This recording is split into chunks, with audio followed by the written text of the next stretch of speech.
नमस्कार. पुढारी ऑनलाईनमध्ये आपल्या सर्वांचं स्वागत. कोरोनाच्या कठीण काळामध्ये अनेक लोकांनी आपल्या जीवाची पर्वा न करता इतरांची मदत केली. यामध्ये प्रामुख्याने कोल्हापूर जिल्हा बैतुलमाल कमिटीचा उल्लेख करावा लागेल, ज्यांनी कोरोनाने मृत झालेल्या व्यक्तींवरती अंत्यसंस्कार केले. खऱ्या अर्थानं ते कोरोना योद्धे आहेत. पुढारी ऑनलाईनच्या माध्यमातून आम्ही त्यांच्या कार्याला सलाम करतो. आपण पुढारी ऑनलाईनच्या माध्यमातून लोकांना आवाहन करतो की यावर्षीची दिवाळी जी आहे ती त्यांनी कोरोना योद्ध्यांसोबत साजरी करावी. कोरोना योद्ध्यांना हॅपी दिवाळी करावं. Say happy Diwali to corona warriors with Pudhari या संकल्पनेवरती आपण काम करत आहोत. आणि आज आपण चर्चा करतोय कोल्हापूर जिल्ह्यातील बैतुलमाल कमिटी जी आहे त्यांच्या अध्यक्षांशी. जाफर बाबा सय्यद आपल्याबरोबर आहेत, ज्यांनी कोरोनाच्या काळामध्ये अनेक कोरोनाबाधित मृतदेहांवरती अंत्यसंस्कार केले. खरं तर आपल्या सर्वांना माहीतच आहे, कोरोनाच्या काळामध्ये कोरोनाचा संसर्ग जो आहे तो एवढा वाढलेला होता की कोरोनाबाधित व्यक्तीच्या संपर्कात आल्यानंतर आपल्याला कोरोना व्हायची शक्यता होती. त्याचबरोबर मृत व्यक्ती जी होती कोरोनाबाधित, त्या मृत व्यक्तीपासून सुद्धा जो कोरोनाचा संसर्ग जो आहे तो होत होता. तरीसुद्धा हा धोका पत्करून बैतुलमाल कमिटीनं अतिशय चांगल्या पद्धतीनं कार्य केलेलं आहे. त्यांच्या कार्याला पुन्हा एकदा पुढारीच्या वतीनं मी सलाम करतो आणि त्यांच्याकडून जाणून घेऊयात कोरोनाच्या या कठीण काळामध्ये मृतदेहांवरती त्यांनी अंत्यसंस्कार कसे केले. आणि त्याचबरोबर ही जी भावना आहे, ही माणुसकीची भावना आहे. कोल्हापूर हे माणुसकीचं शहर आहे आणि ही माणुसकी कशा पद्धतीनं त्यांनी कृतीतून दाखवली हे जाफर बाबा सय्यद आहेत, त्यांच्याकडून आपण जाणून घेऊयात. दादा काय सांगाल? मैं जाफ़र बाबा सैयद, सबसे पहले मैं इस बात का आप लोगों का शुक्र अदा करता हूं कि आप लोगों ने एक समाज को अच्छा पैगाम देने के लिए एक रास्ता निकाला. कोल्हापुर ज़िला बैतुलमाल कमेटी कई सालों से ज़िले के अंदर एक खिदमत के इंसानों की मदद का काम कर रही है. फिर उसके अंदर हर मोमेंट आता गया, हर काम आता गया. जैसे महापुर हुआ या फिर भूखमारी के मसले आए या हज़ार बातें आए जो समाज को, इंसानियत को परेशान करने का वक्त आया, तो बैतुलमाल कमेटी ने आगे होकर उसे खिदमत का काम करते करते लोगों की मदद की. अब इस दौरान चलते चलते ये कोरोना जो पूरी दुनिया में आया हुआ था, हर इंसानियत इसके लिए परेशान हुई थी. और फिर हर मज़हब का आदमी इसे अपने आप पर इतना परेशान हो चुका था कि उसकी कोई हद नहीं थी. अच्छा, इसके अंदर एक बड़ी मुसीबत कोरोना के ज़माने के अंदर ये थी कि जो लोग इसके ज़रिए से मर चुके हैं, जिनका इंतकाल, जिनका डेथ, जिनका मृत्यु कोरोना के वजह से हुआ है, और फिर उनको जो दफनाना है, दहन करना है, ये बहुत बड़ा मसला चल रहा था. तो हम लोग बैठे हुए थे, कुछ हमारे कान पर वारदात आती थी कि भाई ऐसे हो रहा है, फ़ला इलाके के अंदर, फ़ला गांव के अंदर, फ़ला ज़िले के अंदर लोग लाशों को छोड़कर जा रहे हैं. हिंदू मज़हब का यहाँ कुछ नहीं देखा जा रहा. जिसे भी कोरोना हुआ है घर वाले छोड़कर निकल रहे हैं. बस्ती वाले, शहर वाले, गांव वाले उनको घरों से बाहर कर रहे हैं. तब हम लोगों ने बैठकर एक मीटिंग ली, एक मशवरा किया कि भाई कोल्हापुर ज़िला ये छत्रपति शिवाजी महाराज जी का, छत्रपति शाहू महाराज जी का ज़िला है. यहाँ पहले से इंसानियत की दोस्ती है. जो राजा छत्रपति शिवाजी महाराज जी और शाहू महाराज जी ने अपने माल से, अपने क्या बोलते हैं उसे, अपने राज्य के पैसे से इंसानियत की, हिंदू मुसलमानों की मदद की थी. हम उसके शहर में रहते हैं, हम अपने शहर कोल्हापुर में ऐसा होने नहीं देंगे. कुछ भी हो जाए, मैयत किसकी भी हो, डेट किसकी भी हो जाए, चाहे वो हिंदू हो, मुसलमान हो, क्रिश्चन हो, किसी समाज का हो, हम जिस राजा के बस्ती में, नगरी में रहते हैं, हम उसी के तरीके पर चलेंगे. और मरने वाले का अंत विधि बिल्कुल उसके धर्म के परमाने और उसके जो भी मज़हब है उसके परमाने पूरा जो है पाबंदी से किया जाएगा. अच्छा, ऐसी बात तय हुई. फिर हम लोगों को फ़ोन आना शुरू हुए. हमारी पूरी टीम कोरोना में काम कर रही थी. लॉकडाउन का ज़माना था, लोगों को 2 वक्त का खाना पहुंचाना, घरों में राशन का किट का देना. फिर ऐसे वक्त में हम लोगों ने CPR हॉस्पिटल को एक ICU बनाया था.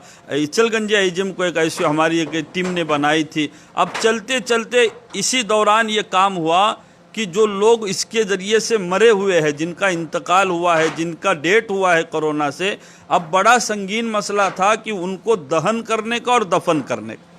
अगदी बरोबर. म्हणजे कोरोनाने मृत्यू झालेल्या जे काही रुग्ण होते त्यांच्यावरती अंत्यसंस्कार केले.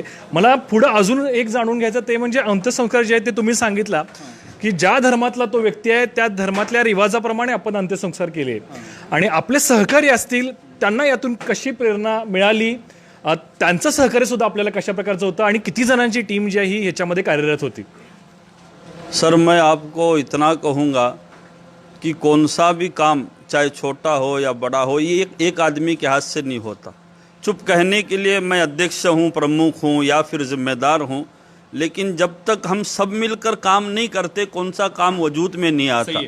इस वक्त में जो हमारी टीम, अच्छा इसके ज़रिए से आप लोग एक भी जहन में रखो कि हमारी टीम के अंदर कोल्हापुर ज़िला बैतुलमाल कमेटी में खाली मुसलमान नहीं है, हम सारे हिंदू मुस्लिम भाई पहले से जो हमारे दोस्त रहे, गली मोहल्ले में हम एक साथ रहे. देखो मेरा बचपना ये हमारे हिंदू मुस्लिम भाइयों के साथ रहा है. मैंने भी ज़िंदगी में हर साल दिवाली मेरे हिंदू भाई के घर पर जाकर मनाई है, उन्होंने भी ईद मेरे घर पर आकर मनाई है. हमने कभी ये सोचा नहीं, हमारे कभी ये जहन में नहीं आया. हाँ, बहुत अच्छा.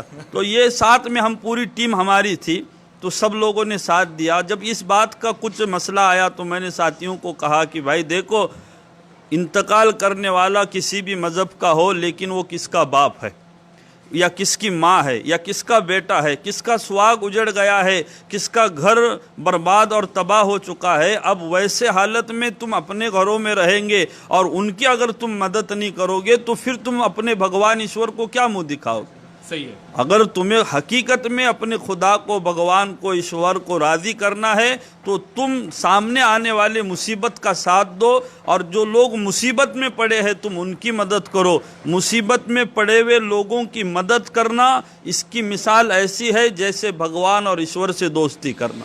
फिर बैठकर हम लोगों ने तय किया कि भाई सबको काम करना है. बाकायदा टीम बनाई गई. एक टीम सीपीआर में काम कर रही थी, एक टीम कब्रिस्तान में मशान भूमि में काम कर रही थी, एक टीम डॉक्टरों से बात कर रही थी, एक टीम लोगों को खाना बांट रही थी, एक टीम लोगों के घरों में राशन बांट रही थी.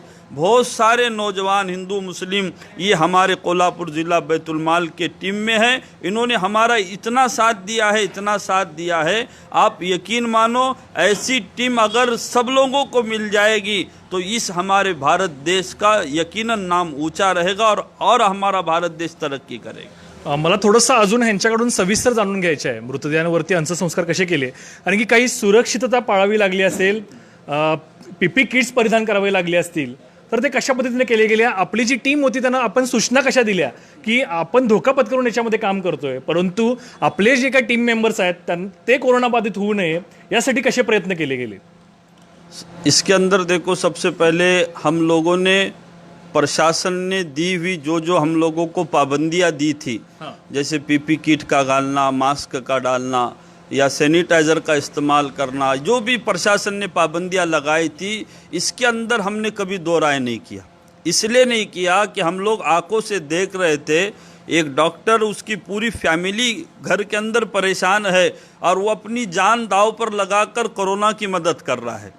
एक पुलिस जिसकी पूरी फैमिली है, हम लोगों जैसी फैमिली सबकी रहती है, आपके जैसे बाल बच्चे हैं, इनके जैसे है, वैसे डॉक्टर की भी फैमिली है, पुलिस भाइयों की भी है और महानगर कर्मचारियों की भी है. इनकी सारी फैमिलियों के साथ ये जब इतनी कुर्बानी देकर अपनी जान पर खेल कर दूसरों की मदद कर रहे हैं तो हमें भी चाहिए कि इनको तकलीफ़ देने जैसा कोई काम नहीं करना. इसलिए पहले ही बात तय हुई थी कि जिस बात की प्रशासन ने इजाज़त दी है, हुक्म दिया है, इसमें दो राय नहीं होगी. तुम्हारा दर्द तुम्हारे सीने में, लेकिन पीपी किट तुमको घालना पड़ेगा और जो कुछ भी प्रशासन ने पाबंदियां दी है इसकी तुमको पाबंदी करना पड़ेगा. बिल्कुल तुम भी सुरक्षित रहना और जो काम कर रहे हैं वो काम दूर तक करना है, इसलिए सारे बातों की तुम्हारे लिए पाबंदी लाजमी है. बिल्कुल हमने एक बात भी एक बाल बराबर भी उसके अंदर कोई कोताही नहीं की. जैसे प्रशासन ने कहा उसकी सारी हम लोगों ने पाबंदी की. और इसके ज़रिए से मैं एक बात कहूँगा कि हमारे कोल्हापुर ज़िले का प्रशासन ऐसा है, ये प्रशासन आप पूरे महाराष्ट्र की कारगुजारी लो या महाराष्ट्र के बाहर तहकीक करो, एक महाराष्ट्र शहर ऐसा है जिसका प्रशासन इसके अंदर जान तोड़कर मेहनत कर रहा था। फिर हमारा कोल्हापुर ज़िले का प्रशासन इसने अपनी पूरी कोशिश लगाई कि इस कोरोना के अंदर लोगों को इस बीमारी से कैसे बचाया जाए। सरांनी सांगितलेलंच आहे, शासनाचे सगळे नियम जे आहेत ते नियम पाळून कोरोनाने मृत झालेल्या लोकांवरती, तो कुठल्याही धर्माचा असो, तर यांनी अतिशय चांगल्या पद्धतीने रीतिरिवाजाप्रमाणे अंत्यसंस्कार केलेले आहेत. आपण say happy Diwali to corona warriors with Pudhari या संकल्पनेवरती आधारित कोरोना वॉरियर्स जे आहेत त्यांच्याशी संवाद साधतोय. आज कोल्हापूर जिल्हा बैतुलमाल कमिटीचे जाफरबाबा सय्यद आपल्याबरोबर होते. आम्ही सुद्धा पुढारी ऑनलाईनच्या माध्यमातून आपल्याला दिवाळीच्या शुभेच्छा देतो आणि जाता जाता एक कोरोना योद्धा म्हणून आपल्याला जे पाहतायत त्या सर्वांना दिवाळीच्या शुभेच्छा कशा द्याल आणि हे काम करण्यासाठी आपण संदेश कसा द्याल? या इस माध्यम से मैं ये कहूँगा, जितने जितने लोग ये वीडियो सुन रहे हैं और जिनके कानों तक बात पहुँच रही है, आप लोग एक ही बात जहन के अंदर रखो कि तुम ज़मीन वालों पर रहम करोगे तो आसमान वाला तुम पर रहम करेगा। अब एक बात जहन में ले लो कि इसमें ज़मीन वाले के अंदर कोई जात का नाम नहीं है। सही है. हाँ, कि तुम खाली मुसलमानों पर रहम करो तो आसमान वाला तुम पर रहम करेगा, खाली तुम हिंदू पर रहम करो तो आसमान वाला तुम पर रहम करेगा, या क्रिश्चन पर रहम करो आसमान वाला तुम पर रहम करेगा। नहीं, तुम ज़मीन वालों पर रहम करो, आसमान वाला तुम पर रहम करेगा। कोल्हापुर ज़िला बैतुलमाल कमेटी ने हिंदू भाइयों की अंतविधि को एक सगे भाई जैसा हम लोग मशान भूमि के पास लेकर गए। उनकी माँओं के आंसू आप अगर देखते तो परेशान हो जाते। कभी कभार ऐसा मौका आया जिसके घर का आदमी मर चुका है, उसे ले जाने के लिए कोई नहीं है। जब बैतुलमाल कमेटी ने ये जिम्मा उठाया तो ये लोग हमारे हाथ पैर पड़ने लगे और रोने लगे कि तुम लोग चाहे मज़हब कौन सा भी हो, तुम्हारे सीने में जो मोहब्बत है इसकी कोई दाद नहीं दे सकती। क्रिश्चन समाज का मसला आया तब भी बैतुलमाल कमेटी ने खंदे को खंदा लगाकर उनको साथ दिया। मुस्लिम भाइयों की जिस वक्त दफन का मसला आया तब भी बैतुलमाल कमेटी ने उनको साथ दिया। बस मैं इस माध्यम से यही कहूँगा कि आप लोग जहाँ भी रहते हो, जिस जगह में रहते हो, बस एक ही काम ज़िंदगी में करना, गरीबों की मदद के साथ चलना। ईद और दिवाली उस वक़्त बेहतरीन हो जाएगी, ईद और दिवाली उस वक़्त बेहतरीन हो जाएगी जब तुम्हारे खाते वक़्त कोई गरीब तुम्हारे साथ रहेगा। मालदारों को लोग बहुत देते हैं, ईद के मौके पर फला मालदार को बुलाओ, दिवाली को फला पैसे वाले को बुलाओ, ये बहुत चलते रहता है। लेकिन किसी अनाथ बच्चों को लाकर अपने साथ बर्तन को बर्तन लगाकर दिवाली और ईद मनाओ। देखो तुम्हारी दिवाली कितनी अच्छी रहेगी और ईद तुम्हारी कितनी अच्छी रहेगी। बस मैं एक शेर के साथ आप लोगों को आखिरी बात कहता हूँ। एक शेर है, मंदिर में दाना खा के चिड़िया मस्जिद में पानी पीती है। मंदिर में दाना खा के चिड़िया मस्जिद में पानी पीती है। मैंने सुना था कि राधा की चुनरी कोई सलमा बेगम सीती है। मैंने सुना था राधा की चुनरी कोई सलमा बेगम सीती है। एक रफ़ी था जो गाँव गाँव रघुपति राग गाता था। एक प्रेमचंद था जो बच्चों को ईदगाह सुनाता था। कई कृष्ण महिमा गान सुनाई देता है। औरों को तो हिंदू मुसलमान नज़र आते होंगे, मुझको तो हर शख्स में इंसान नज़र आता है। खरं तर फार छान संदेश दिलेला आहे आणि त्यांनी प्रामुख्यानं छत्रपती शिवाजी महाराज, छत्रपती शाहू महाराज यांची नावं घेतली, ज्यांनी आपल्याला समानतेचा, एकतेचा संदेश दिला.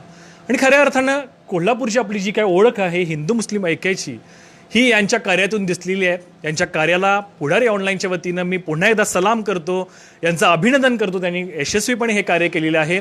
आपण सुद्धा कोरोना वॉरियर्स जे आहेत त्यांच्याबरोबर दिवाळी साजरी करा. त्या निमित्तानं त्यांच्या खांद्यावरती एक कौतुकाची थाप द्या असं म्हणायला हरकत नाही. से happy Diwali with corona warriors या संकल्पनेवरती आपण काम करत होतो आणि आज आपण चर्चा केली ते म्हणजे कोरोनाबाधित मृत्यू झाल्यानंतर त्या रुग्णांवरती ज्यांनी उपचार केले ते म्हणजे कोल्हापूर बैतुलमाल कमिटी आणि त्यांचे सगळे सदस्य. त्यांचं पुन्हा एकदा पुढारीच्या वतीनं मी अभिनंदन करतो. सर्वांना दिवाळीच्या शुभेच्छा देतो आणि हिंदू मुस्लिम ऐक्याचा संदेश घेत आपल्या सर्वांची मी विक्रम रेपे आजच्या या स्पेशल सेगमेंटमध्ये रजा घेतो. धन्यवाद.